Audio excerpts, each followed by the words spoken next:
Kalau boleh saya evaluasi tentang saya, Pak. Saya sudah beristighfar dan sudah sholat tobat ya. Saya dulu, awal-awal ketika baru selesai dari Fakultas Syariah, saya pernah ingat betul, ditanya sama salah satu jamaah, Ustadz gimana hukumnya minta mati? Saya langsung berkata, tidak boleh minta mati.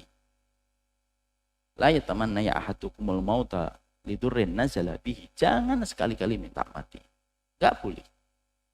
Kalaupun harus terpaksa, fa in kana la budda minhu fa'ilan. Kalaupun terpaksa minta mati, falyakul. Hendaklah dia berkata, Allahumma in kanal hayatu khairun li fahyini, in kanal wafatu khairun li tawaffani.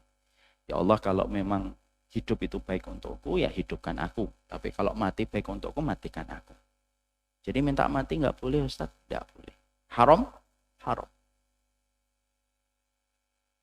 Ternyata pernyataan saya ini kurang betul. Beberapa waktu kemudian setelah saya bermuamalah dengan kitabnya Imam Qurtubi, At-Tadhkirah li Ahwalil Mauta, saya baru menyadari perkataan saya itu salah. Karena ternyata minta mati itu ada dua kondisi. Berdasarkan kitabullah dan sunnah, menurut pemahaman para sahabat. Meminta mati yang pertama haram. Kapan meminta mati itu haram? Kalau kita meminta mati tanpa sebab, pengen mati lah. Kenapa? Bosan hidup. Nggak boleh. Pengen mati lah saya. Kenapa? Perih. Kalau melihat dia lewat. Nah, misalkan gitu. Maka itu tambah nggak boleh lagi. Meminta mati tanpa alasan nggak boleh. Tapi meminta mati bolehkah? Boleh. Dalam beberapa kondisi dan syarat. Satu, karena kita khawatir di masa mendatang tidak istiqomah sebagaimana istiqomahnya kita hari ini. Boleh Pak, minta mati. Sebagaimana yang dikatakan oleh Ibunda Maryam. Laitani mitu qabla hada wa kuntu nasyam mansiyah dalam surat Maryam. Ya Allah, matikan saya ya Allah, dan saya biarlah menjadi orang yang dilupakan manusia kebanyakan. Ibunda Maryam minta mati. Kalau memang meminta mati haram secara mutlak, Ibunda Maryam tidak akan minta mati. Tapi kenapa dalam surat Maryam, ketika Ibunda Maryam bersandar ke pohon kurma, saking beratnya ujian yang beliau dapatkan, beliau mengatakan, Mittu qabla hada wa kuntu nasyam mansiyah. Matikan saya saja ya Allah, supaya saya melupakan dan dilupakan manusia. Di situ Ibunda Maryam minta mati karena Ibunda Maryam khawatir di masa mendatang dia tidak mampu istiqomah sebagaimana istiqomahnya beliau pada hari itu ketika masih bersandar ke pohon kurma. Ketika kandungannya semakin berat, dia memohon, matikan saja ya Allah, supaya saya mengerti kualitas saya ketika mati, daripada saya tidak tahu di hari mendatang, saya tidak tahu kualitas iman saya pada hari itu.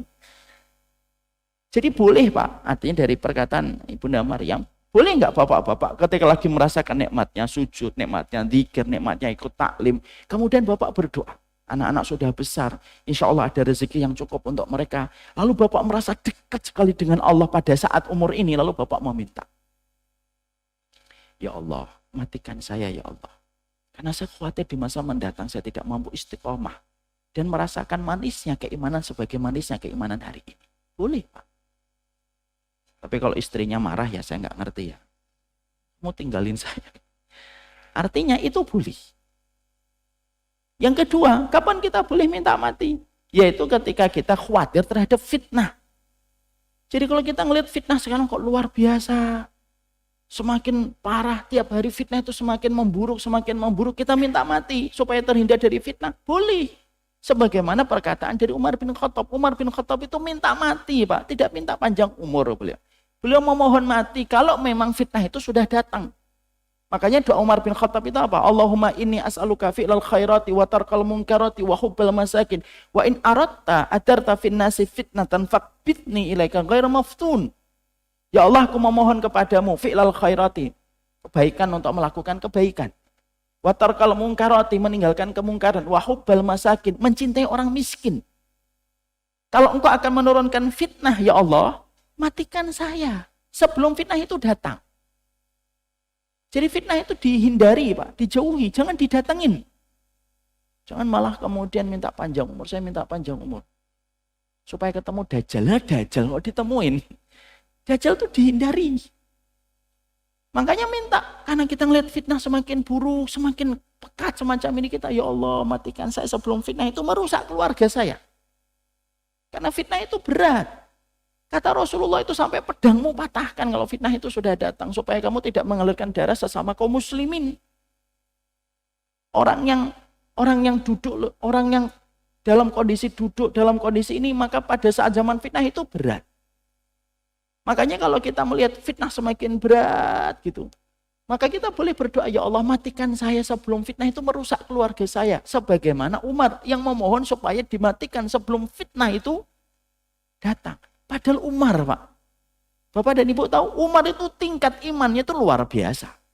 Umar itu yang menjadikan Allah menahan fitnah itu di pintu langit itu karena masih hidup Umar. Itu Umar, Pak. Bapak bisa bayangkan nggak? Imannya Umar itu setinggi apa? Sampai Allah itu menahan fitnah di pintu langit selama Umar itu masih hidup. Kapan fitnah itu turun? Semenjak wafatnya Umar bin Khattab. Jadilah fitnah terus turun kayak bola salju sampai hari ini. Makanya fitnah itu semakin hari semakin berat kan? Kita ngelihat kondisi Masya Allah dulu pada zaman misalkan Bapak Presiden Soeharto gitu. Terus semakin kesini semakin berat fitnah-fitnah yang kita jumpai dan kita dapatkan. Karena fitnah itu beda dengan musibah. Musibah sekali datang, gede. Seiring dengan waktu mengecil. Itu musibah. Masih ingat kita hari pertama ketika ibu kita meninggal? Berat banget.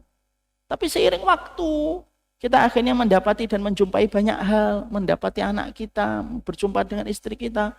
Beratnya musibah itu mengecil. Itu musibah. Fitnah enggak. Fitnah itu turunnya kecil Pak asalnya, tapi besar. Dan fitnah itu bisa merusak apa saja. Dari keimanan kita kepada Allah.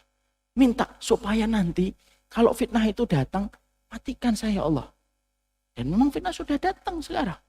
Boleh nggak minta mati? Boleh. Yang ketiga kata Rasulullah, minta mati ketika sudah melihat 6 tanda. Badiru bil mauti fitanan. Mintalah mati kata Rasulullah kalau kamu sudah menjumpai 6 perkara. Yang pertama imra'atas sufaha. Pemimpin bodoh yang tidak ngerti tentang kitabullah dan sunnah. Wa kasratu asyrat. Banyaknya tanda kiamat yang muncul. Bai'ul hukmi. Jual beli hukum sudah di mana-mana. Istighfafan biddami. Istighfafan biddami itu gampang mengalirkan darah. Wa qati'atu rahimin, gampang orang itu memutuskan tali silaturahmi persaudaraan di antara keluarga dengan hal yang gampang. Lalu yang keenam, qauman yattakhidunal mazamir yuqaddimunahu rajul liyughnihim bil Qur'an wa in kana aqalluhum ilman. Yang keenam kata Rasulullah, kalau kamu sudah melihat Al-Qur'an sudah dinyanyikan dengan alat musik. Dan yang membacakan Al-Qur'an dengan alat musik itu adalah orang yang paling tidak paham terhadap kitabullah. 6 ini kalau sudah datang kata Rasulullah, mintalah mati kata Nabi. 6-6-nya sudah datang atau tidak Pak? Bapak lebih tahu, tidak usah menjawab, sama-sama kita tahu. 6-nya ini kata Rasulullah, kalau sudah kelihatan 6, pemimpin yang bodoh, yang tidak tahu kitabullah dan sunnah, banyaknya tanda hari kiamat, orang gampang membunuh dengan alasan yang remeh-temeh, memutuskan tali silaturahmi, jual beli hukum, lalu orang menyanyikan Al-Quran dengan alat musik. Dan yang menyanyikan Al-Quran dengan alat musik itu adalah orang yang paling tidak paham ilmunya. Maka kalau sudah melihat itu, kata Rasulullah, mintalah mati. Bukan wajib minta mati. Tapi meminta mati itu supaya kita tahu beratnya hidup pada zaman itu kalau 6 ini sudah kita jumpa. Supaya penjagaan kita.